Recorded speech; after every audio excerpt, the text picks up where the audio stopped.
用微光照亮夜晚，用温暖温润心灵。亲爱的朋友们，欢迎来到微光夜读。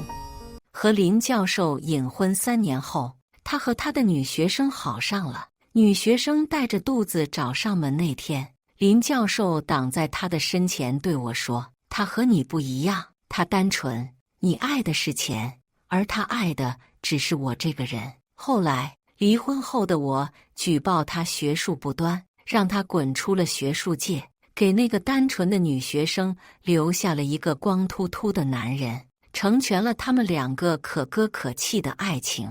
女学生不乐意了，哭着说那孩子不是她的，求我把那个秃头的中年男人领回家。接下来开始我们本期故事，记得点击订阅并开启小铃铛。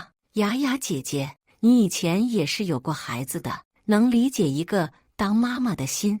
我不希望我孩子出生就是孤儿，你把林教授让给我好不好？纪念日当天，敲门的不是我老公，而是一个带着肚子的女人。那个女人开门见山就是祈求，而我听到这话，只感觉自己脑子嗡嗡作响。我和老公虽然是隐婚，但感情也算稳定。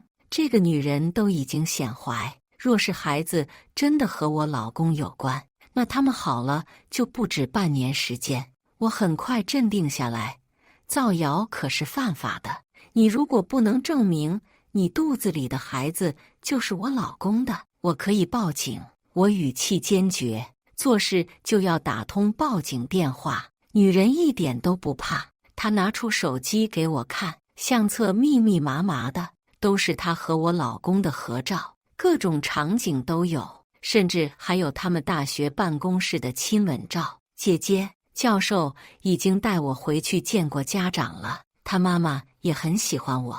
女人扶着自己肚子，笑得满脸甜蜜。面前的事已经明白的不能再明白了。我老公不仅在外面有了小三，还放任小三过来找我。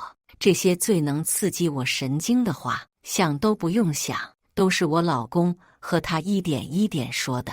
所以在我满心期待出去吃烛光晚餐的这一天，他在和小三谋划着怎么才能快速地逼走我。那一刻，我只感觉气血上涌，指着门口，出去，这里不欢迎你。姐姐，我求求你了，我真的不能没有林教授。女人哭得梨花带雨的，竟直接在我面前跪下了。活了20多年，见过厚颜无耻的，我从未见过如此厚颜无耻的。我在客厅拿起了扫把，今天我高低的把这个垃圾给扫出去。你个垃圾，从我家滚出去！我满脸的晦气，林伟竟然敢出轨，他到底哪来的脸，还让这个小三来我面前耀武扬威，真是癞蛤蟆娶青蛙，长得丑，碗得花。哎呀呀，她可是一个孕妇，你怎么可以这么恶毒？准点回来的林伟不由分说地抢走我手里的扫帚，他没有丝毫悔意，反倒开始辱骂起了我来。林伟，你好歹也是一个教授，放任一个小三来原配面前大呼小叫，这就是你一个教授的三观？我差点一口气没呼吸上来，被他的无耻给惊到了。谁知道我哪句话点到他了，让他立刻破防，对我说话的声音更大了。他和你不一样，他单纯，你爱的是钱，而他爱的只是我这个人。我好像才是第一天认识林伟。我爱钱，我们是大学时候的情侣，那时候他家境不好，虽然我们是情侣，但我心疼他，很多一起的花销都是我来付的。后面我们隐婚，因为他工资不高，所以我从婚前1、2万一个的包包，全部换成了几千一个的包包。他想考试，我就让他在家考试，自己出去工作，不让他操心一点生活。就连他可以有现在教授的职位，我在背后也是默默地帮了他无数。现在竟是换来了一句我就是爱钱。小三现在依靠在我老公的怀里，她弱弱地靠着我老公，对我扬起一个得意的笑脸。知三当三，很自豪。我和林伟只要一天不离婚，那你的孩子就是见不得光的私生子。我气笑了，他们口口声声是为了孩子，但对这个孩子的名声，那可是一点都没着想啊。果然，在听见我的话时，小三的脸立刻就黑了。他着急地拉住林伟：“林教授，你不能看着我们的孩子成为私生子，你答应过我的。他现在知道急了，那早干什么去了？答应你也没用。现在你的孩子就是私生子。”我冷冷的话打下：“雅雅，我们是隐婚，外面并没有几个人知道。我们离婚也不影响你嫁人。你看，现在小福都已经有孩子了，你就当是为孩子着想，为自己积德了。”林伟说的那叫一个情真意切，而我现在听着，只感觉满满的虚伪。就因为我们隐婚，不影响我嫁人，所以我这7年的青春付出就可以全部一笔勾销。这世界上哪有这么好的事情？婆婆在这个时候也出现在了门口，她满脸笑容，努力当一个和事佬。雅雅呀，这不都是因为你生不出来孩子？林伟可是我们林家一脉单传的孩子，你可是我们林家的媳妇，难道你就要这样看着我们林家就这样绝后吗？这话妥妥就是扑我。我有点好笑，反问婆婆：“怎么大清都亡了，你家还有皇位要继承？什么皇位不皇位的？我们林伟这么好的基因，怎么可能不延续？”婆婆急切了，她虽然没有直接骂人，但看我的眼神已经变得明显的不善了。这个时候，那个小三摸了一下自己的肚子，看向我的眼神充满了得意。我知道这个女人是想显摆她肚子里有孩子，想证明老公和婆婆都会站在她那边。果然，我婆婆看到小三的动作后，目光立刻就变得不一样了。毕竟小三的肚子里面可是有他们林家的金孙啊，人家都闹到这来了，不仅是让小三挺着大肚子过来和我挑衅，还叫上了我婆婆，这摆明了就是要离婚的。事已至此，我和林伟的婚姻也没了存在的必要了。行，离婚可以。我点头了。瞬间，3个人看向我的眸光都充满了炽热。雅雅，你放心，我们林家也不会亏待你，你们2人的财产就直接平分吧。婆婆笑意盈盈的，总算是高兴了，而我就好像是没听见婆婆的话一样，看着林伟，一字一顿的：“只要你净身出户，这个婚自然可以离。”什么？小三立刻拔高了音量，看着我，满脸的不可置信。婆婆更是扯着自己的破锣嗓子：“你想都别想，你现在住的可都是我们林伟，你还想我们净身出户？你怎么这么恶毒？”婆婆骂骂咧咧的，恨不得直接扑过来撕烂我的嘴。我轻笑，这个房子到底是谁的，林伟怕是最清楚不过。雅雅，我有错在先，可以让步一点点，但你要我净身出户，这要求未免有点太过分了。林伟的态度软和了一点，但意思还是很明显，他就是想要1半的财产。可是凭什么？这房子我出了大部分的钱，后面的装修也是我出的。虽然林伟也出了首付，但不过10万而已。就这样，他也好意思？现在看到了这家人，我终于知道什么叫做厚颜无耻了。可是现在孩子没有落地，我也没有实质性的证据。如果就想这样离婚，让他净身出户，明显就是不可能的。既然这样，那我们就没得谈。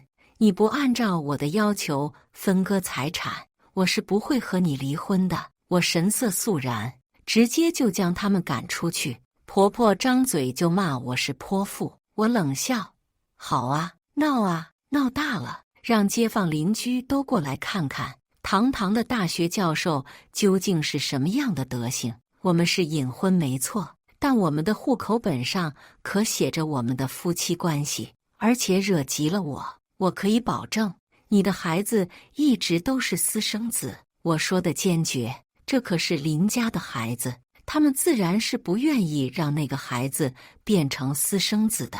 所以现在就算婆婆和老公都有千般的不愿意，也只好走了。离婚是铁定要离婚的，但绝对不是现在。我收拾好心情，重新回去上班。不过和以往不一样的是，我这一次先去找了律师。我需要了解离婚的整个流程，以及到底怎么样才能收集到有用的证据。我找的律师很专业，和我说了很多，我都认真地听着，一一做好记录。看来现在最重要的就是去收集林伟的出轨证据。当然，这并不能让他完全的净身出户，但是只要有了这些证据，我就可以让他在离婚协议书上签字，自愿放弃财产。我开始着手调查，本来以为林伟会在小三那住，但没想到他现在一直住在他妈那。看来他也不是傻子，现在估计将小三葬得好好的，不让我去抓住把柄吧。他整日也是按时上下班，看不出任何的异常。看来从林伟这下手是不可能的了。在我想着怎么收集林伟出轨证据的时候，他倒是先找到了我面前。家里，我和他相对而坐。雅雅，我们好歹也是7年的恋人，你真的要和我走到今天这一步吗？他满脸的受伤，仿佛我是一个十恶不赦的人一样。我有点控制不住恶心的表情。林伟，不想过去的人是你，你不是说我爱钱吗？你都已经把这么大的一口锅安在我的头顶了，我不做时又怎么能对得起你？雅雅，其实只要你能够怀孕，给我生一个儿子，我们就不会走到今天这个地步。你为什么不反思你自己的问题？林伟又开始了。我被他给气笑了。见过无耻的，就没见过这么厚颜无耻的。所以你出轨你还有理了。我深吸一口气，看着面前这个道貌岸然的人，我知道我有错，所以我答应多给你一点资产。你看看这份离婚协议。林伟说着，就从自己的身上拿出了一份新的离婚协议。我们的车子归他，房子可以给我，但是所有的现金必须都是他的。我看着他说，这样非常公平，自己还让步了。但其实现金有一大半都是我的。车子当初买的时候，他想要个贵的，有门面，所以虽然首付都是他咬牙拿的，但后面还贷都是我帮着一起还的。至于房子，他也就出资了10%。毕竟之前的他和我说，他需要花钱去做实验，有很多要提升的地方，所以就出的少一点。他还真的打的一个好算盘啊！表面上最贵的房子给了我，实际上这房子本来90%多都是我的，毕竟装修置办那也是我一手操劳的，我不可能同意。林伟，如果真想让你的小三上位，你就净身出户，不然我们没得谈。我拒绝的坚决。而林伟见我如此油盐不进，他竟是气冲冲地走了。走之前还和我说，这么多年我可真是看错你了，你果然就是一个见钱眼开的女人。他倒是先满脸失望起来了，而且他吃定了我没有证据，奈何不了他，就准备这样和我拖着。毕竟我从来就是一个眼睛里容不下沙子的人。我之前就和他说过，我这个人很恶心出轨，所以如果有一天他不爱我，他可以和我说，让我自己离开。同时我也说过，如果瞒着我，我一定会让他净身出户。当时的他直接就答应了，还和我说一定不会有这么一天。可这不过是7年的时间而已，瞬间就变了。他完全就忘记了自己的承诺，反倒还厚颜无耻的想要从我这分得更多的东西，越想越恶心。这段关系我是1分钟都容忍不下去了。可我现在没有证据，林伟藏得那么好，我拿他压根就没有办法。但出轨这件事可不单单是一个人的事，我很快就有了新计划。我拿着以前拍的我和林伟吃饭的图发了一个朋友圈，文案很简单，就写了几个字：只有我们才懂得幸福。发完这个朋友圈，我就继续去上班了。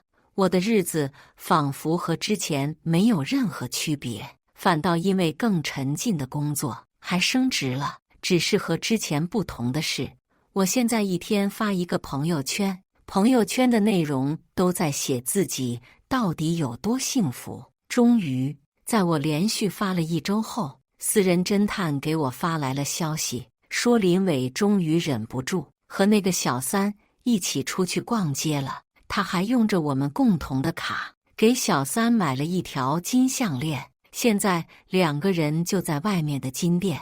我让私人侦探给我发来地址，我第一时间请假赶了过去。商场，我婆婆也在，这3人的架势分明就是一家人在这逛街。婆婆一直笑盈盈的站在小三的身边，说这个那个的逗小三高兴。见到我出现，3人脸上的神色都不好，小三更是第一时间开口：姐姐不是说最近林教授都在陪你逛街吗？但我怎么听说林教授最近都和妈在一起，压根就没有回去过呢？他脸上笑意盈盈的，仿佛是想要看我因为林伟陪他而嫉妒。可惜在林伟出轨让她怀孕来我面前闹的时候，我对林伟的感情就已经消耗殆尽了。我现在想要的只是保住我自己的财产。如果我没有看错的话的，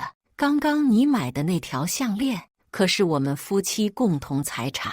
我一句话简直就是绝杀，小三的脸色立刻就难看起来了。毕竟谁都知道，这个时代夫妻共同财产买的东西都是可以要回来的。小福是吧？那条项链你最好自己还回来，不然那张发票就是你们出轨的证据。我轻笑。小福闻言立刻捂紧了脖子上的项链。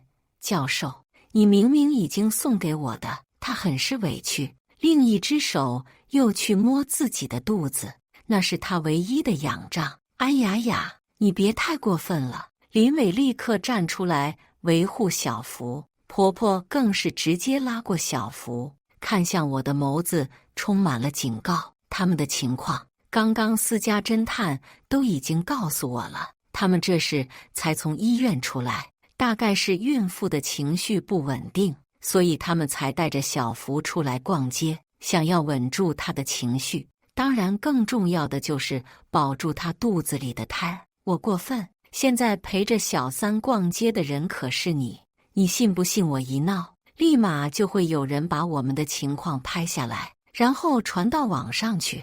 你猜到时候学校的领导会不会看见？我接过了李伟的话，你威胁我？李伟似乎很是不可置信，毕竟以往的我在他面前可以说是完全的温柔贤淑，别说是说一些和他对抗的话了。我那时候喜欢林伟的才华，所以基本上我是言听计从的，甚至不用林伟说，只要是对他有好处的事，我都会自己主动过去给他做。大概是这7年的时间，为他着想的时候太多了，让林伟以为不管是什么事情，我都会下意识地去护着他吧。我懒得搭理林伟，只是对小三开口，不要以为自己怀上孩子就可以了，只要我不离婚，那他送你的那些东西，我就可以全都拿回来。你放心，我已经让私家侦探去收集证据了，我的薪资还行，找几个私家侦探不过是轻轻松松的事。我明显看到小三在听到我话后，脸色立刻就气得扭曲去了，那样子甚至都恨不得扑过来直接撕咬我。你凭什么？我肚子里可是林教授的孩子，他是有继承权的。他怒气冲冲的，而我依旧和刚刚一样淡然。继承权在死后才有效，至少他活着的时候，这些东西都是我的。啊！你给我滚啊！你个狠毒的女人！小三彻底的疯了，大喊大叫着。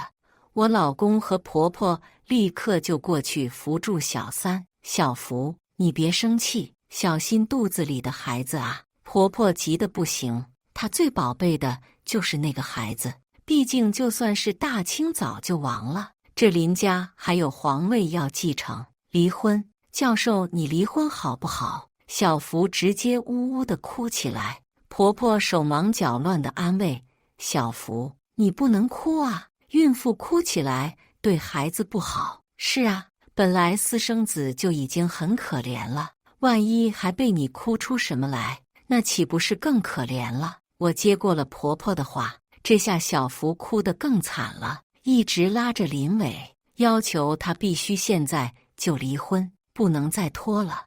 我全程看好戏一样看着林伟有一点点要松口的架势，我立刻就从包里拿出离婚协议来，只要你按照我的协议签了，我们立马就去离婚。小三见状，简直就是双眼放光，他已经受不了了，就想林伟现在就签了离婚协议和我离婚，然后去娶她。我也很期待，毕竟他怀着林家的子孙，都开始这样闹了，他们林家人也该松口了吧？谁知道林伟并没有拿过我手中的笔，反倒是过去安慰小三：“小福，这个婚我一定会离的，我们当初都已经说好了的，你先不要着急，等等我。”为什么不急？林教授，你是不是后悔了？但是我当初要打掉孩子，是你不同意的。小福尖叫着：“呸呸呸！什么叫做打掉孩子？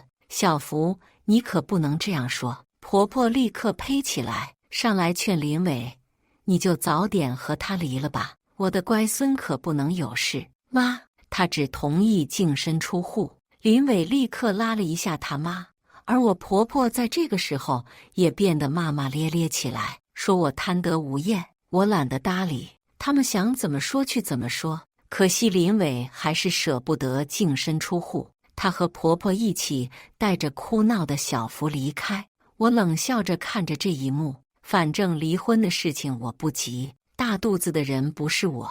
现在我一个人住那么大的房子，简直不要太舒服。我离开了，不过私家侦探还在，所以我知道后面小三在和林伟闹，甚至还说要去打掉自己的孩子。当晚我就接到了林伟的电话：“安雅雅，你改一下你的离婚协议书，房子归你，车子归我，现金平分。”电话那头的他咬牙切齿的，似乎这就已经是他最大的让步了。可是这并不是我想要的，离婚协议书我是不可能改的，同意就离婚，不同意你就去起诉离婚。就是不知道这么长的时间，那个小福肚子里的孩子能不能等？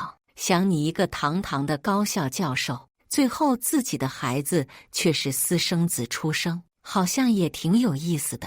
我毫不掩饰的嘲笑声传过去，电话那头我又听见了小三大喊大叫的声音。我不爽，他们也不爽，挺好的。3天后，林伟终于受不了了，他签了我的离婚协议，要和我离婚，财产他自愿放弃。在民政局外面，小三恶狠狠地瞪着我：“你个恶毒的女人！林伟可是教授，就算你拿走了所有财产，你也拿不走他的能力，是吗？”我冷笑，并没有过多的解释。恢复单身的我，并不想要来看这2个小丑在我面前蹦跶。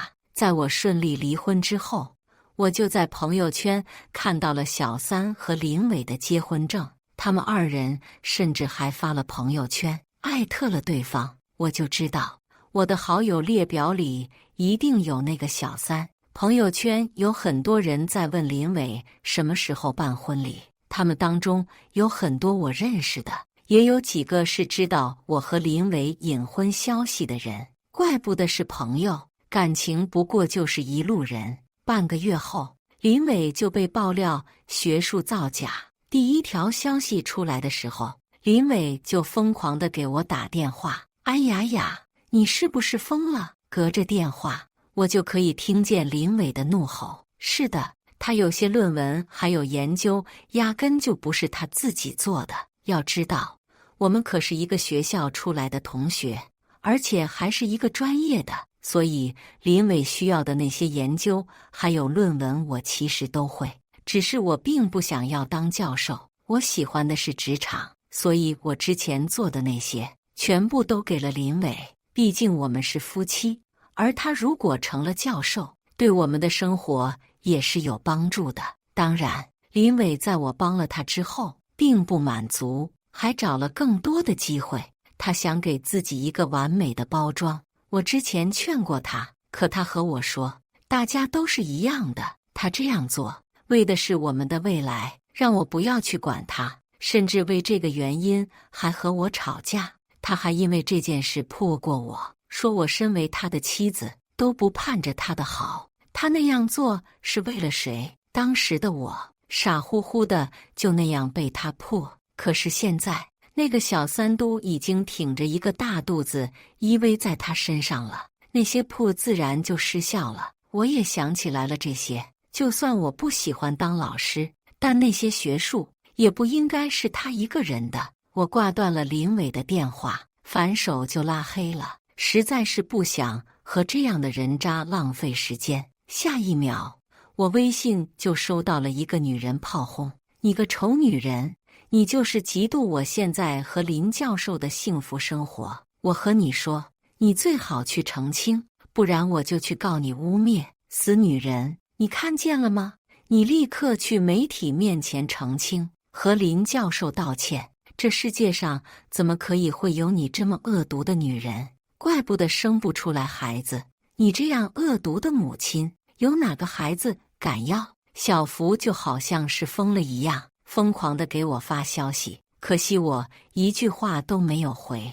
在看到最后一句话的时候，我更加坚定了举报的信念，提供了更多的证据。既然他这么喜欢，那我当然是要给更多的证据。当然，有证据的又不仅仅是我一个人。在我进行爆料之后，立刻就有林伟之前的学生堆儿过来爆料，剽窃学生的论文，强行在学生论文上加上自己的名字，甚至还有修改造假一些数据的。他当真就和一条毒虫一样，简直是什么都沾了。原本那个小三还嘴硬说要报警，说我污蔑人。可是现在，在小三看清林伟究竟是一个什么样的人之后，他彻底的急了。他给我打来了电话：姐姐，你把林伟带回去吧，我不要了。他在电话里面哭得凄惨，我并没有搭理，给了他拉黑的套餐。毕竟这就是他求的可歌可泣的爱情啊，我怎么可以不成全呢？林伟很快就被学术界除名。他因为这件事早就已经是焦头烂额了，完全就没有心思来管我。我乐呵地过着自己的日子，但是没想到的是，在我一天下班回来后，意外地看到站在门口的小三。他看见我后，立马就冲了上来：姐姐，我求求你，你和林伟复婚好不好？他挺着一个大肚子，哭得凄惨，而我避开他，一本正经道：你和林伟可是真爱，肚子里现在还有你们爱情的结晶，我怎么可以做这种棒打鸳鸯的事？不，我不爱他，他就是一个虚伪至极的人。我求你了，你们就复婚吧。小福疯狂地摇头，我愈发的感觉好笑。他知道林伟是个什么样的人之后，就想让我继续在这个火坑里面。凭什么？姐姐，我现在只是一个学生，我不能让别人知道我和林伟的婚事，我的人生不该这样毁了。他继续开口，他说的可怜，但我没有任何怜悯之心。之前他在我面前耀武扬威的时候，可不是这样说的。所谓的真爱，其实也不过就是想要借用林伟教授的名字，然后让林伟在学术上给他帮助罢了。现在林伟被停职调查，之前所谓的真爱，竟是如此脆弱的不堪一击。你们的事和我无关，下次再来打扰我，我会叫保安过来的。我留下这句话就回家了。上楼的时候，我看到了找过来的林伟和婆婆。婆婆一来就在关心小福的肚子，责怪他这样出来会让自己的乖孙子受伤的。我听着，有那么一刻，我的内心有满满的庆幸，还好我没有孩子，不然在这家人的各种思想下，我的孩子往后还不知道会长成什么样。婚后，我整个人的精神状态都好了很多，而且没有事情分心。我在公司愈发的优秀，每次我们开会，老板都会夸奖我，让大家和我学学，甚至还有一些活动也会叫上我。哎呀呀，收拾一下，这次西边那个项目，你和我一起去。是，工作上的事情，我向来不会懈怠。在老板和我说了之后，我第一时间就收拾好东西，和老板一起出去谈项目了。项目意外的顺利，看到合同签订的那一刻，我感觉到了由衷的开心，就是那种你认真工作，获得回报的爽感。哎呀呀，你最近工作做得不错，等项目做完给你奖金。老板大气道。我高高兴兴地表示感谢，毕竟这也算是我自己的劳动成果了。谁知我晚上回去的时候，我前婆婆就冲了出来。大家快来看啊！就是这个恶毒的女人，就是她，自己和老板勾搭到一起就算了，都离婚了，还见不得我儿子好。她婚内出轨，不知道上了多少男人的床了。婆婆的嗓门很大，一下就吸引了很多过来看热闹的人。我僵住了，怎么都没想到，我婆婆竟然会这样厚颜无耻，强行的在她儿子头上戴绿帽子。这哭天抢地的状态，任何一个人过来看了，都得说我婆婆是个可怜的人。毕竟她还说我是他们家花了很多钱娶进来的媳妇，最后是我出轨，他们家没办法了，才同意我和林伟离婚。还真是不要脸，出轨的明明就是林伟，现在是准备把所有的脏水往我身上泼。当然，还有最无语的。我婆婆所谓的出轨对象是偷拍了我刚刚和老板的工作照，我一口气上头，怎么都没想到她竟是这样的恶毒。我反手就叫来了媒体，媒体的人听到新闻，出发的很快，不用多久就到了。这个时候，我婆婆还在致力给我泼脏水，什么肮脏的话都往外蹦，大家看热闹的心那是更大了。当然，已经有很多人在对我指指点点的。媒体架着相机对准我的时候，我开口了：这就是最近有名的林伟教授的母亲。想知道这个母亲怎么教出这样一个学术不端的儿子的，大家可以随便问。死女人，你在胡说什么？谁让你叫这些记者过来的？前婆婆立刻大呼小叫过来，她扬起手就要打我。可惜他压根就没有这样的机会，在他扬起手的瞬间，就有记者冲上来了，话筒都对到了婆婆的嘴边。记者很兴奋地发问：你真的就是林伟教授的妈妈吗？为什么林伟教授会剽窃那么多学生的作品？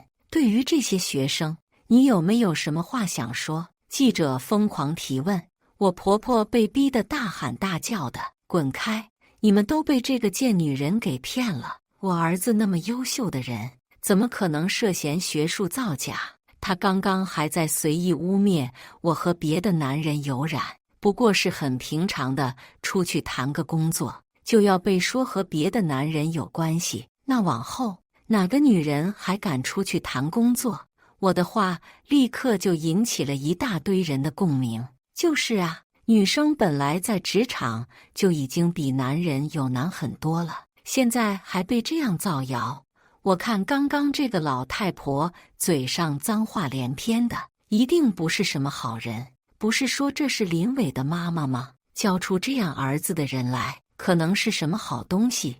大家的讨论声音并不小，这话结结实实地传到了前婆婆的耳朵里，她瞬间就好像是泼妇一样，扯着嗓子大喊大叫的：你们都在污蔑我儿子！什么叫做剽窃？别说的那么难听，我儿子可是教授，那些学生的知识还不就是我儿子教的？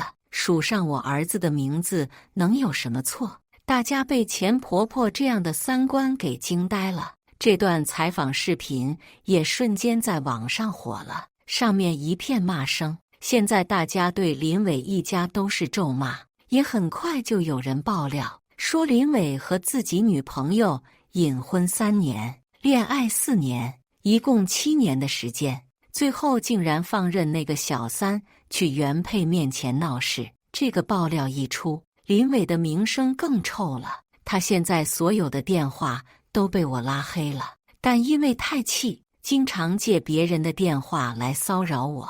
对此，我直接换了电话，还和老板申请调到了另外一个城市。至于之前那个房子，只要想起之前他和我在一起的时候，还出轨去别的女生床上，我就感觉恶心。所以房子被我卖了，我在新的工作地买了一套房子。有些人，你和他在一起，那就好像是有前科一样，就算是偶尔想起，那也很恶心。听说后面那个小三给林伟生了个儿子，他家是有皇位要继承的，生个儿子也行。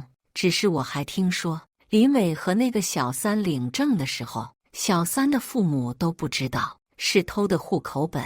现在事情暴露了，对方家见林伟是个这样的人，说什么都把自己的女儿接回去了。至于那个小男孩，也被女方的家里接回去了，拒绝让林伟见面。听说婆婆现在整日都是疯的，她逢人就要说自己的儿子有多优秀，从小就是名列前茅的，后面考上出名的985，在后面学术做得非常不错，现在可是大学教授。大家对此都是摇摇头，毕竟谁都知道林伟已经被革职了。这样一个学术造假的人，没有任何一个高校会要他，以后他和教授这个名字算是彻底的无缘了。婆婆大概是接受不了这个现实，所以直接就忘记了后面的事情，一直认为自己儿子还是那个教授。至于林伟，他没了工作，还被之前的学生爆料，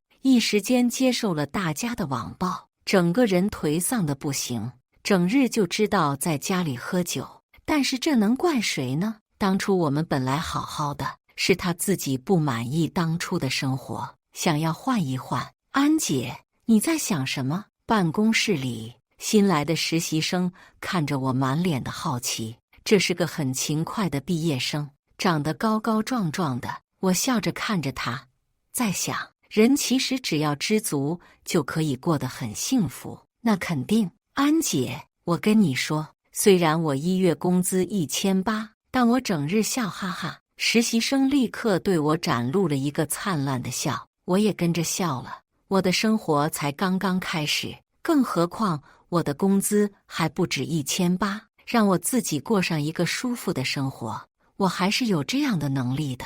我拿起桌上的文件，拍在他胸前，早点转正吧，别1800了，去拿18000。Yes, sir。实习生俏皮地回了我一句，我无奈摇头。现在新的毕业生还真有趣，果然还是不能在家里当家庭主妇，只有在职场才能找到我该有的快乐和自信。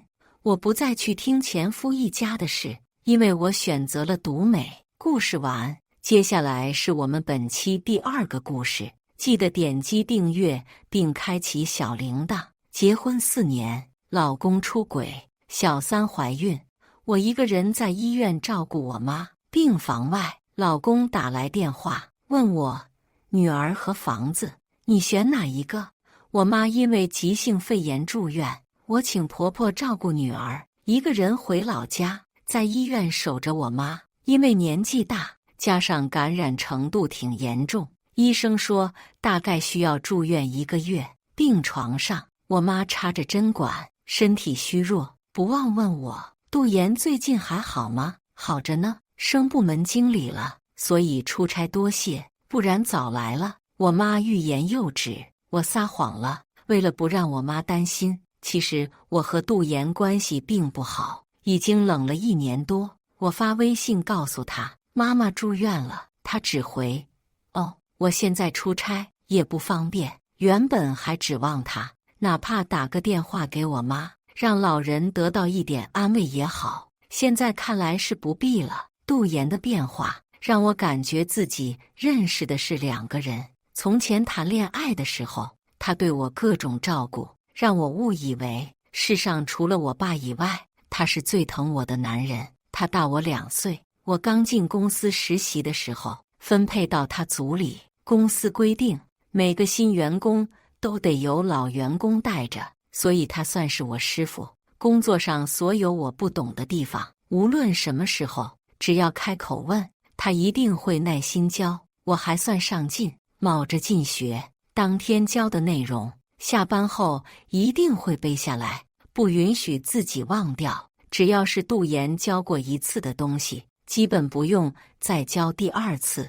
无论接手什么工作，我从不抱怨，还能超预期完成。是以前辈们说，杜岩带的实习生最好。实习结束，我顺利留在公司，仍旧跟着杜岩继续学。也因此，我俩名正言顺的一起吃饭、散步，宛然约会的小情侣。渐渐的，他开始请我周末看电影，给我送花，表白。我们自然而然在一起，恋爱2年，再自然结婚，然后有了女儿。我辞职在家带孩子。从决定和他恋爱开始，就是奔着结婚去的。从结婚那天开始，心里是奔着一生一世去的。但现在万里长征刚开始，我就要被放弃了。人都说，有些男人婚前婚后是不同的，如今算是经历了。杜岩接着又发微信要离婚，说要他实在不想要这段婚姻了，问我什么时候有空去办理手续。当初说没有我不知道怎么办的这个人，现在却是说不要就不要我了。我看着手机里的信息，那一行字冰冰冷冷，没有感情，我心也冷了。好像我们不是亲密无间的夫妻，而是甲方乙方。我站在医院走廊里，努力平复情绪。这婚姻终于还是走到头了，也不是全然没有预感。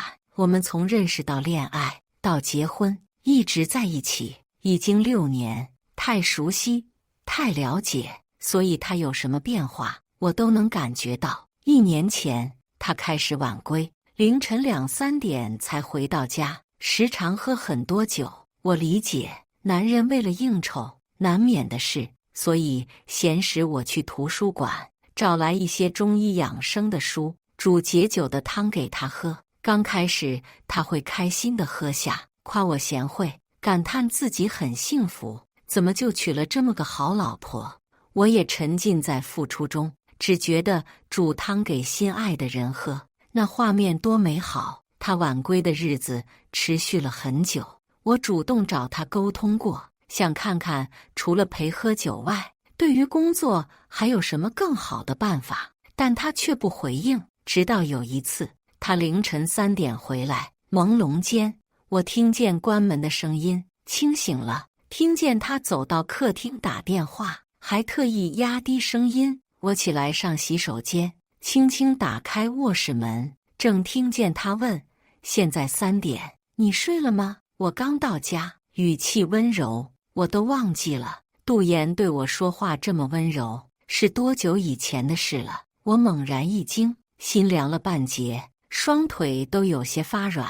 我不敢听更多，把门靠墙，推出一点响声，故作刚开门走出来的样子。冷不防看见我，杜岩吓得手机都拿不稳，掉到地上。但我选择沉默，假装没看到。也许正是这份沉默，让他以为我什么都不知道，又或许他根本不在意我是否知道。2个月后，有天我在淘宝买日用品，发现待收货里有个粉色行李箱，不是我买的。这个淘宝账号是谈恋爱的时候为了纪念，用2个人名字的拼音注册的，绑定他的银行卡。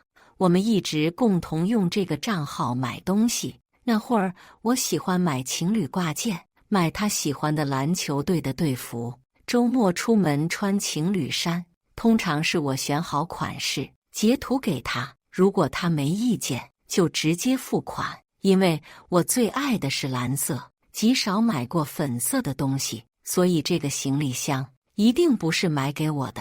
我点进去查看收件地址，是另一个小区。我问杜岩行李箱的事，他正在刮胡子，大概没想到我会问，动作迟疑了一下，没看我，然后有些小声的低头说：“给朋友的，跟人打赌输了，答应买给人家的。”我一向通情达理，不喜欢无中生有，不喜欢吵架，更不会无理取闹。加上这种事也不算实质性的证据，所以虽然心里有些膈应，但还是没有去质问为什么。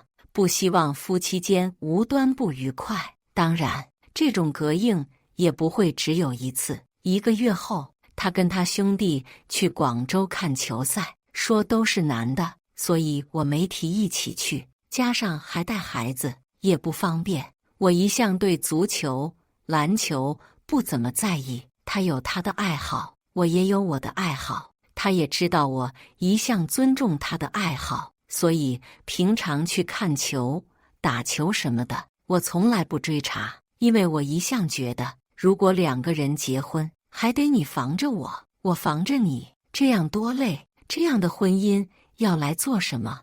我是杜岩朋友圈子里为数不多的，不会凌晨打电话催他回家的。我选的人，我也选择信任。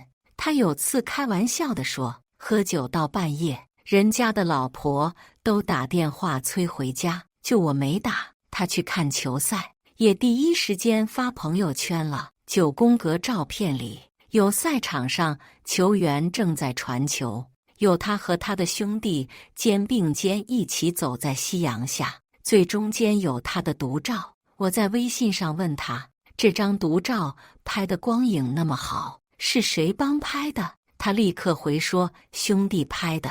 正是在那张独照里，我发现他的墨镜里可以看得到有个女生的身影，那个身影正举着手机对着他拍照，但他没有承认。我何必拆穿？在后来的后来，他对我耐心渐渐少了。我因为全职带孩子，没有了收入，跟他要生活费的时候，他说怎么花钱这么快，每项开销我都有记账，都是家里需要用的，还有你和孩子的东西，再不就是买菜什么的，我自己能花多少，你也看看，我给自己买过什么没有？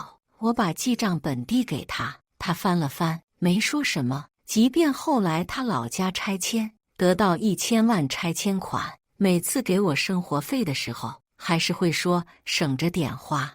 我妈已经住院20天了，这期间我一直没有正面回应杜岩，他也没有一次打电话来问候我妈。男人一旦变心，绝情的吓人。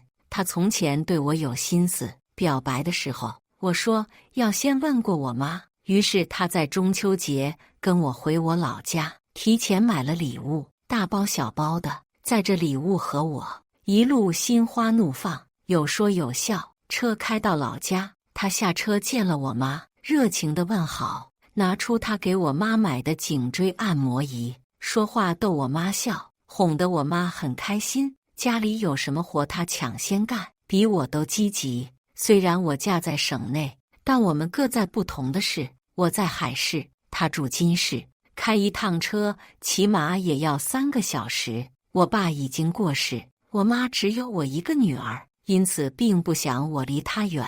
但看杜岩对我和我妈的态度都这么好，我妈舍不得，也很心舍得了。婚后我们在他所在的市一起买房，户口也迁到他老家，而且过年时在婆家拜年后，初3必定还会开车一起回娘家，所以我妈对这个女婿是满意的。比起婚后因为回娘家的事吵架的人，她觉得杜岩已经难得了。我妈私底下总跟我说，有什么事要2个人商量着来，自己该承担的责任，该做的事要做好，不能什么都依赖老公，不能什么都丢给老公，更不能搞一哭二闹三上吊那套，让男人烦心。要懂得珍惜。我每次都恭顺听着他的教诲，表示一定会做好，不让他担心。我自然也知道，婚姻是得好好经营着，没有什么幸福是从天上掉下来的，都得自己去努力，尽量去做一个妻子该做的事，带孩子、做饭、打扫卫生，节假日跟他走亲戚，对他所有的亲戚都保持应有的礼貌、耐心，也尝试把他的朋友当朋友看待，跟他们友好相处。我甚至还曾想过，如果到了要离婚的程度，我会问对方是否我有什么令他难以忍受的缺点，看看我是否需要改。还有，如果两个感情淡了，要怎样去弥补？我必定先努力去挽回，不能任由事情变糟糕，然后摆烂。但到现在这种程度，即便我想挽回，看来杜岩也不肯了。见我一直没给明确答复，杜岩明显不耐烦了，直接打电话过来。我避开我妈，到医院走廊尽头，在消防通道接电话。刚一接通，传来杜岩冷冷的声音：“韩英，你要考虑到什么时候？我已经给了你20天的时间了。我妈现在还在医院，你一通电话都没有，一声问候都没有，现在还没有离婚，你现在还是他女婿吧？”简短的沉默，他很快又说：“反正迟早都要离婚的，已经没这个必要了。”他是谁？又是沉默。他是我初恋，现在他单身，他也有意和我过一辈子。我曾经错过他，不想错过一辈子。那我和孩子呢？你打算把我们怎么办？你现在和我离婚，我可以给你50万生活费，孩子归你。杜岩没说房子的事，当初买房的时候用的是2个人的名字，月供我也付过，还有老家的拆迁款，他也有意不提。房子呢？女儿和房子，你只能选一个，拿女儿要挟我，就仿佛那不是他女儿。我挂了电话，如此薄情，还指望他什么呢？接下来有个比杜岩更着急的人，是他那个初恋李宇飞。刚挂完电话，就看到他用杜岩的微信给我发信息，表明了身份。我是岩哥的初恋，我们很相爱，从前因为误会错过，现在我们在一起，我们无论如何都不会再离开彼此。以前岩哥和你结婚，不过是为了忘掉我，他心里仍然有我的位置，而且永远也只有我。我们现在是无论如何都不可能分开了，你和你女儿的存在就是多余的，你真的可以让位了，再不走就是自己找尴尬喽。接着李宇飞甚至发了好几张他俩的合影，有不知道什么时候去各地的旅游的，有正在吃美食的，有在 KTV 唱歌的，其中一张是躺在床上，李宇飞靠在杜岩肩膀上，被子盖到胸，两人裸露着肩膀。每一张照片，李宇飞都笑得很开心，眼神中是得意，也带着挑衅。不到一会儿，那边又把照片都撤回了，但我已经截图保存，到这地步，也就没再心存幻想，指望他会醒悟回归家庭。就算这样的人愿意醒悟，愿意回归，我也不愿接受了。我压住要蹿起来的怒火，怕情绪波动太大，让我妈看出来。她正在病中，不能让她再操心了。回到病房，正看到医生查房，说我妈恢复得很好，可以提前出院。我给我妈办完出院手续，在家给她煲了1星期的汤，煮的都是她平常爱吃的菜。看着她身体渐渐有些恢复，这才回金市。到家后，发现家中无人，不见婆婆和女儿的身影，打电话过去，对方关机。我隐隐感觉到不对，打电话给杜岩，妈只是带孩子去玩，你有什么大惊小怪的？先解决我们的事，再见孩子也不迟。怎么可能？她怎么肯带孩子去玩？从孩子出生，知道是个女儿后，婆婆对我的态度就判若两人，以我腿脚不好，受不得累为由，拒绝帮我照顾女儿，平时更是理都不理，很少给孩子买什么东西，更别说带孩子玩。我才知道她重男轻女有多严重。这次要不是因为我一个人照顾我妈，不方便带孩子，我是不会开口求她帮忙的。难怪她答应的那么痛快，原来就是用孩子来逼我净身出户，是我疏忽了。我这时肚子也饿了，但实在懒得跟她扯，下楼去小区外的餐厅吃饭。饭菜刚上来，拿起筷子正准备吃，忽然一个大肚子女人径直坐在我对面，我以为是等餐的人找位置坐的，也没在意，抬头随意看了她一眼，赫然发现正是照片里跟杜岩靠在一起的李宇飞。她抬着下巴，眼睛要望到天上去，而杜岩也随后跟着坐在她身边，有一点点不自然，但愧疚是没有的，至少我在她脸上看不出愧疚的样子。李宇飞右手抚摸着大肚子，后背靠着凳子，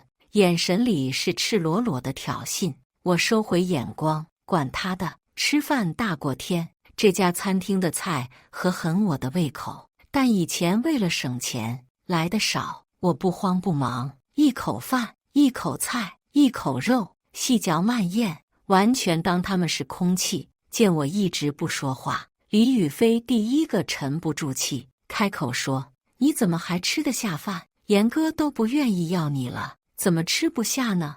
你这么厚颜无耻的东西都还好好的，我更得好好吃了，不是吗？”想来厚颜无耻的东西之所以厚颜无耻，大概是因为本身的厚颜无耻，让他意识不到自己是厚颜无耻的。李宇飞撇撇嘴：“我一直都知道，杜妈妈嫌弃你，一直不肯帮你带你女儿，也不肯跟你们住到一起。我就不一样了，杜妈妈从前就很喜欢我，现在我怀了杜家的孙子，杜妈妈更加把我当成宝。当然了，我更是严哥的宝。严哥没有叫过你宝宝吧？”“确实没有。”杜岩对我说过的情话不多，通常情侣间爱给对方起昵称，但我们之间没有。但我继续吃我的，我和严哥的情分是你比不了的，是我陪他长大的。虽然你们结婚时没办过婚礼，但是严哥答应过我，会给我一个浪漫唯美的婚礼。你们什么时候离婚啊？我等不及了呢。虽然没再看他，也能想象得出他脸上有多得意。至此，杜岩倒是一句话没说，不用问也知道，此时他一心都只在李宇飞身上，自然是他说什么就是什么了。而且自始至终，他们都把我当成一定会输的那一方，所以是要房子还是要你女儿？你选吧。我拿纸巾擦了擦嘴，没看李宇飞，只看向杜岩，慢悠悠道：“以前绝大多数时候都是我一个人照顾孩子，换过无数次尿布，夜里不知道醒过多少次。孩子生病，就是半夜也得起来去医院。说实话，从孩子出生到现在，我都没怎么睡过好觉呢，是真的很累，很累的。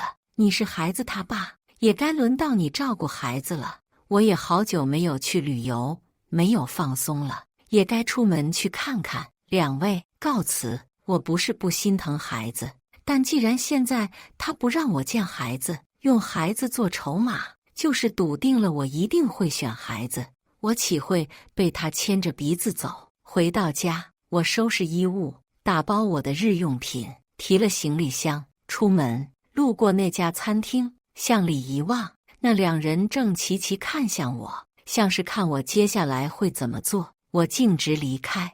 我拨通闺蜜刘晴的电话，早前就约好了去她那吃饭。她开门见到我提着个行李箱，眼神带点疑惑。我跟她解释，她沉默，看向我的眼神有理解，也有心疼。刘晴是我从初中时就很好的朋友，后来又是在同一个城市工作。虽然她很忙，我们聚会没那么频繁，但在我们两人心里，始终还是对方最好的朋友。你让我觉得心疼。我希望我的朋友始终都是幸福的。现在不管你做什么决定，我都支持你。你先在我这住下，想住到几时就几时。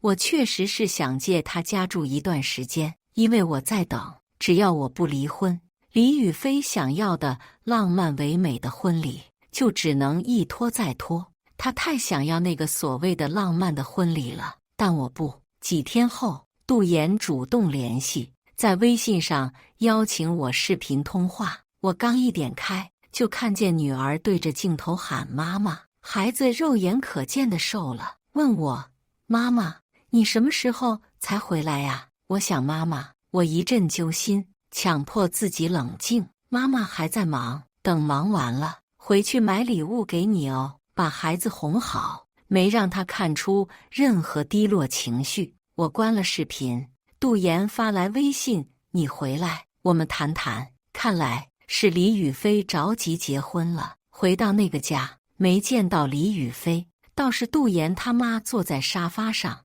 杜岩正在阳台打电话，我没问候，自己倒了杯水，径直坐到他对面的小沙发上。他妈开口，还舍不得放手，你没本事把杜岩留住，就别勉强了，给自己留点脸面。我真无语了。我妈住院时，杜岩没去看过，甚至一个电话也不打。他说反正都要离婚了，没必要。既然如此，我也没必要再叫你做妈妈了。我放下水杯，阿姨，到今天我认识他总共也才6年，你生他养他32年，也只是教出这么个婚内出轨的人渣。你这张老脸都没了，哪里来的脸说我呢？他妈愣住了，没想到一向很乖的我居然反驳他，气得脸都扭起来。这么一扭，显得整张脸又可怕又难看。他指着我，你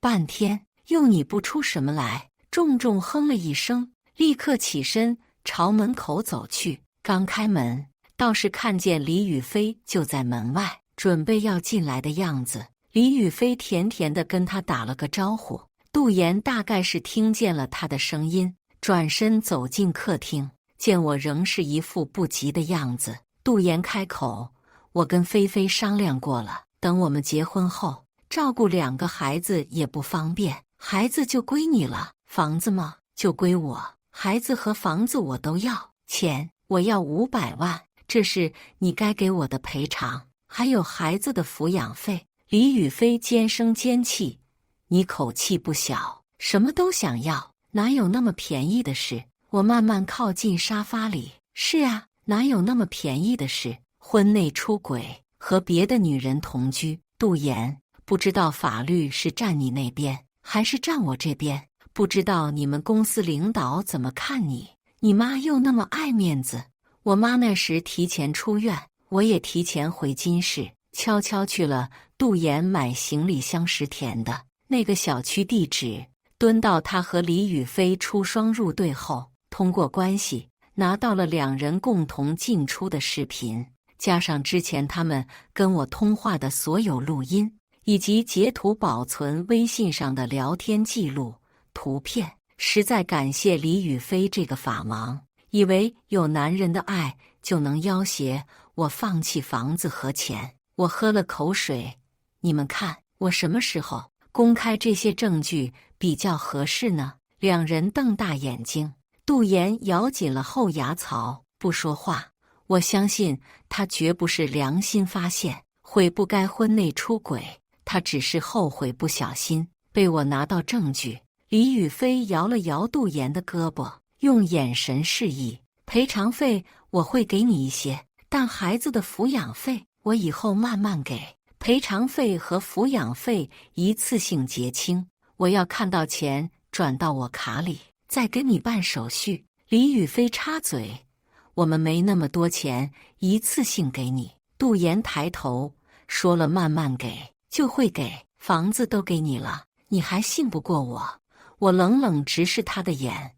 从前也是因为信任你，所以嫁给你，结果现在呢？良久，杜岩终于咬牙点头。李宇飞仍然紧挨着他，看向我的眼神简直像要吃了我。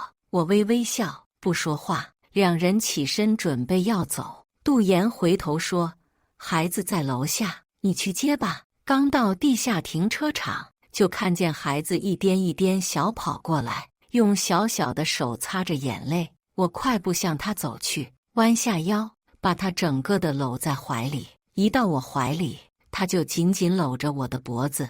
他终于忍不住，哇的一下大哭出声来。我抱着他，什么话也不说，只是轻轻拍着他的背。从出生起，没有离开过我这么长时间。这些天，真不知道他心里该有多害怕，让孩子处在这样的境地。我有愧疚，有心疼。回到家，良久，带着抽泣声，孩子问我：“妈妈不要我了吗？”“怎么会？妈妈一辈子都是你的。”“那是爸爸不要妈妈了吗？爸爸不要我们了吗？”这个问题，我还没有准备好怎么回答。我想告诉他，爸爸妈妈是不合适一起过下去，所以选择分开，但仍旧是他的爸妈，这不是他的错。不用害怕，将来好好读书，自立自强，自己照顾好自己，就不害怕任何人离开。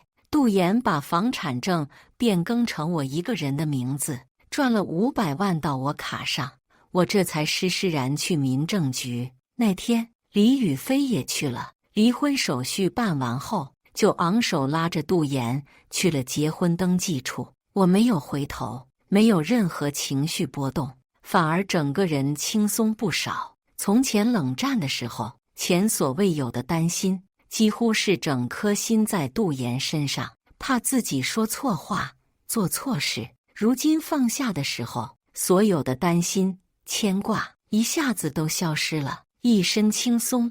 正式办完手续后，我买了套新房子，装修好半年后卖了旧房，搬进去住。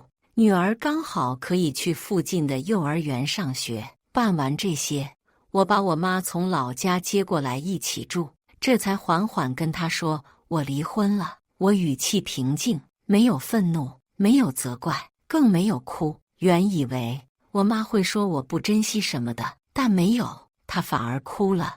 没怪你，只是你不要什么事都一个人扛。现在才告诉我，好歹我可以帮你带带孩子啊。我这把年纪，又不是没经历过事，没什么看不开的。离婚没让我觉得后悔，看错人。婚姻就像是一场赌博，我输了，我认。我觉得悔恨的是，让2个爱我的人跟着伤心，孩子担惊受怕，我妈为我操心，但生活还得继续。孩子上幼儿园后，我找了份离新家近些的工作，方便接送孩子。新生活渐渐步入正轨，从此跟杜岩再无瓜葛。但也许是不甘心，我不仅得到房子，还分走500万。李宇飞时不时还会用杜岩的微信发信息给我，更多的是发图片，婚礼的图片，2人的结婚照，他甜蜜依偎在杜岩怀里的照片，甚至时不时的发孩子的照片，说男孩子就是调皮什么的。不过我看那孩子长得既不像他，也不像杜岩，对此我就像是看到陌生人发来的信息一样，内心没有什么起伏，也从来不回信息。一次偶然遇见，李宇飞炫耀似的抱孩子到我面前，看，这是我和严哥的宝贝，全家都宠着。孩子奶奶高兴得不得了。你生你女儿的时候，她好像没那么高兴吧？杜岩在旁边没说什么，我冷笑，转身走开。日子照常，除了每天上班下班接送孩子，我周末还会带着我妈和孩子去玩，不用再苦心经营婚姻，不用再担心对方醉酒晚归，不必挖心思去讨好对方，我轻松了许多。有时遇到长假，约上刘晴，带着我妈和孩子去外省旅游，吃喜欢的食物，看美好的风景，和喜爱的人一起生活，真觉得人生是美好的。我们在时尚街道的火锅店吃饭，我妈正带孩子去洗手间，我低头刷羊肉，刘晴坐我对面，叫了我一声，我抬头看她，她伸手指了指外面，说：“对面马路那个穿红裙的女的。”我顺着她的目光看过去，那不是李雨霏吗？头上扣个墨镜，一手拎包，一手挽住一个男人的手臂，两人说说笑笑。只不过他身旁的男人并不是杜岩。两人转身进了右手边的酒店大堂，我也是惊讶了，说不出话来，笑着摇了摇头。刘晴欣慰道：“天道轮回，报应不爽。”假期准备结束，我们开车回金市，在收费处居然又看到了李雨霏和那男的有说有笑。笑着笑着，李雨霏还伸手搂过男人亲了一口，只不过2次他都没发现我。原本我觉得这跟我没关系，反正又不是我老婆，爱绿谁绿谁，但有人就是喜欢作死，把别人的沉默当成好欺负。再一次倒霉遇见杜岩和李雨霏，他仍旧是爱炫耀。怎么又看见你？你结婚了吗？有没有人愿意接收你和你女儿啊？严哥现在每天都亲自给孩子换尿布，我想减肥他都不同意，还说我辛苦。其实我也没多辛苦啦，都是婆婆带孩子的多啊。不好意思，我接个客户的电话，这么喜欢在我面前秀恩爱，忍不住想给他们整点事。杜岩，你确定这是你的孩子吗？这孩子长得不是很像你，你都没想过要去做亲子鉴定的。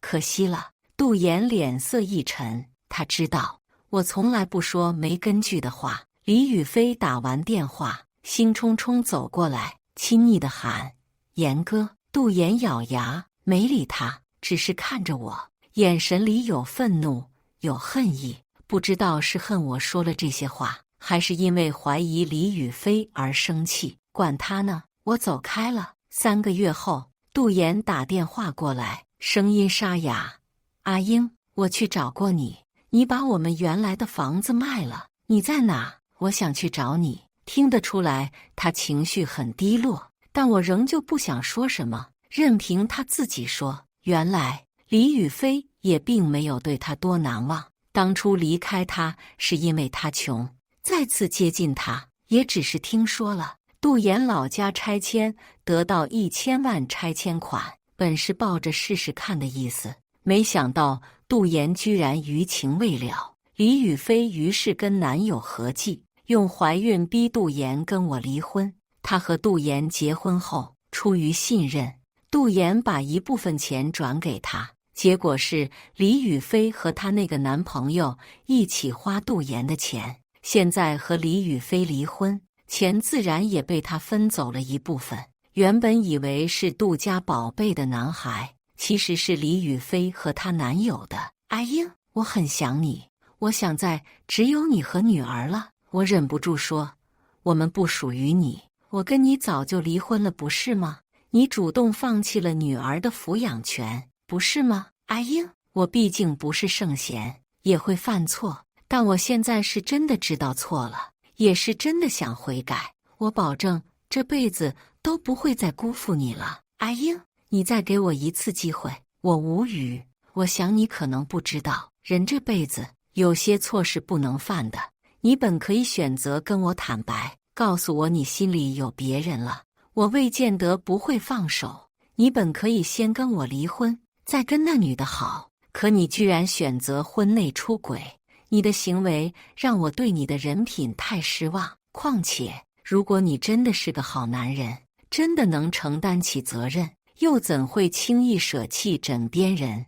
电话那头是沉默，我没打算再听他说什么，挂了电话。但不知道他从哪里知道我新家的地址，并找过来。我周末去买菜，被他一路跟上来，我无奈找了个咖啡店坐下来。他看上去十分憔悴，看向我的眼神竟然带着卑微，跟我初识时那自信的模样完全不能比。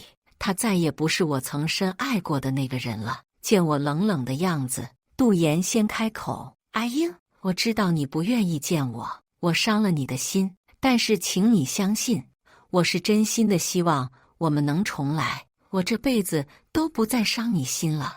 我想了很久很久，才下了决心来找你，请你相信，这是我慎重考虑后才说的话。阿英，你还记得当初我们刚认识的时候吗？”我当然记得，那个时候在工作上，我什么都依靠他指导，什么不懂的都可以问他。他对我似有无限的耐心，让我觉得可以依赖。我也能感觉到他对我和对别人不同，这份不同让我窃喜，也让我更加信任他。那个时候，他是我除了妈妈和好朋友之外最信任的人，甚至有什么心里话也会毫无保留地告诉他。他身上积极努力的样子让我看到未来，也鼓舞了我。而且他也不止一次和我提起有多么向往未来，我想有个和你一样乖巧可爱的女儿。他说这句话的时候，眼神牢牢盯着我，我就这么不争气的融化在他的眼神里。结婚有了女儿之后，尽管他妈表现出轻视女儿，但他表示我们过我们的，叫我别在意。我也因此没把他妈的态度放心里去，于是仍旧憧憬着小家庭的未来，带好孩子，做好家里一切事，不让他有后顾之忧。他在家没怎么碰过家务，回到家只需要张口吃饭，累了就睡。夜里孩子醒了会哭，我担心吵到他，影响他第二天上班，抱着孩子去另一个房间，关起门慢慢哄。我曾笑说，家里的事不用你操一丁点的心，放心大胆去开疆拓土吧。他很知足，有你，我还怕什么？只是我太过信任这个人，竟不相信人心昼夜转。我把自己从回忆里拉出来，再次看杜岩的脸，让我清醒了不少。他仍旧想说服我，只有离婚了，我才知道你有多好。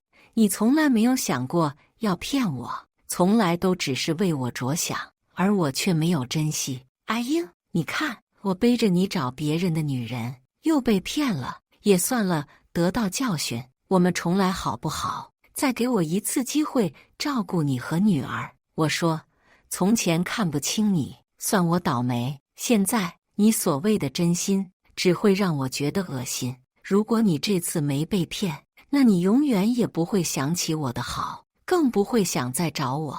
你只有自己受伤了，才想要找我替你治愈伤口。你不是爱我，你是自私无耻。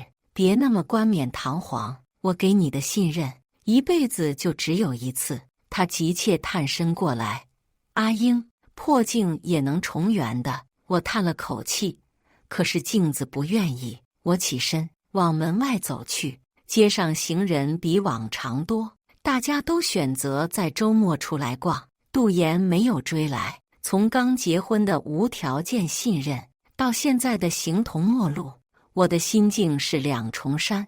只是我已经成熟到能接受残忍的背叛，然后自己填好伤口，再次上路。人生风景何其多，何其美，有趣的事那么多，总不能因为在阴沟里翻了一次船，就停在原地自怨自艾，告别这次伤痛，继续走我的人生路。感谢大家的观看。本期影片大家觉得是第一个故事精彩，还是第二个故事精彩呢？欢迎大家在下方评论区讨论。如果你喜欢这类故事，记得点击订阅微光夜读，并分享给更多的人，这会对我帮助很大。再次感谢大家的观看。